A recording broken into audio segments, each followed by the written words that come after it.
Hello everyone, Douglas Waltz, Old Man Comic Book Reviews, coming at you with a couple, five?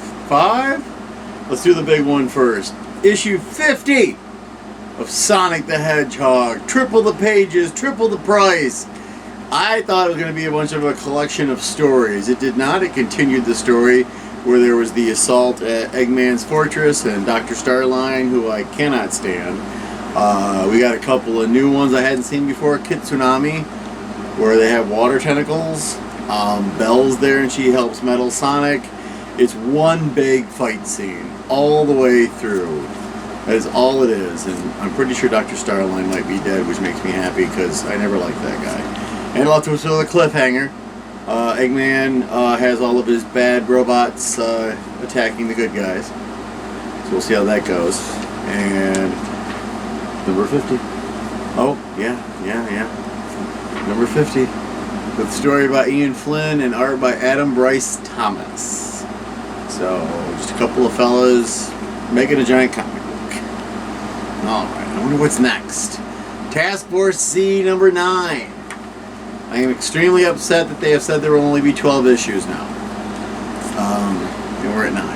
Matthew Rosenberg gave us the script. Eddie Barrows did the pencils. Eber Ferreira did the inks, and we have, it's getting worse. I mean, Dr. Langstrom is man bad. He's getting cured. There's the weird guy, Dr. Bloom, who has like 12 different agendas going on, and they're all after the Lazarus resin which keeps the zombies alive. This is a weird comic book. There's a lot of stuff. The best one in here is Solomon Grundy, because he's always sort of been a zombie, so he's kind of sweet. And yes, we don't know what's going on at all, and something weird is going on with Zombie Bane. Number 9. Get it if you can. There's plenty. Alright, let's see. She-Hulk. So here we go, the number 4 issue of She-Hulk with a 1991 cover. This looks like 90s She-Hulk. Thing is in her corner, of course.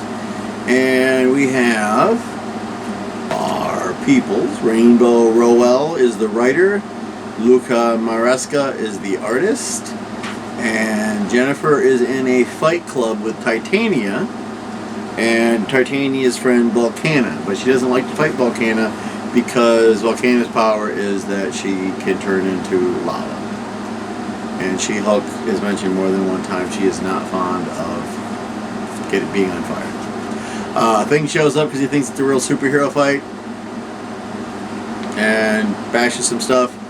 He told some people, hey, you should probably go see Jennifer. She's trying to get new clients. So when she walks in the office, she has, as far as I can tell, Mr. Fantastic, Falcon, Nova, Moon Knight, Spider-Woman, I don't know who, Shang-Chi, Wong is there for some reason, and some guy in a hood I just do not recognize. So now she's got too many clients. And then she goes to hang out with Jack of Hearts, and something is coming for Jack. It's screaming his name and going clomp, clomp, clomp, but they left us with this, so we don't know what it is until next issue.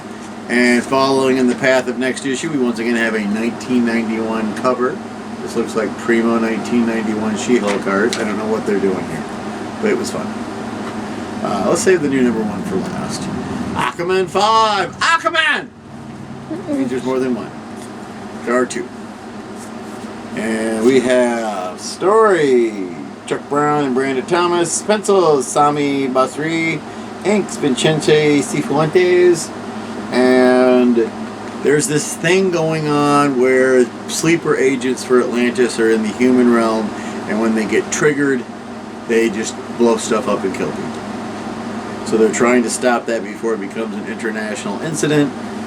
They got people going in different directions. They make a broadcast tower out of water using Aquaman Jackson and Mira to make a giant broadcast tower out of water. And first thing that Aquaman Jackson has to do is go to the healing chambers of Atlantis and check on his boyfriend, Hawia. And so yeah, Aquaman's always a good time. I mean, you know, I'm an Arthur Curry guy more than a Jackson fella, but it's still pretty good. And Black Manta's in it, and he's trying to be good, even though Black Manta has a really hard time being good. So this is an interesting storyline they're doing by using Aquaman.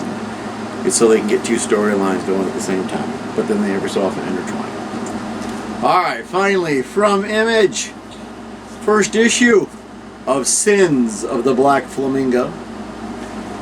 I don't remember who said we should get this. I think because it said flamingo, everyone said, well, Dad's going to want that. I never heard of a black flamingo, by the way. I don't think that's real, but that's fine. Writer is Andrew Wheeler.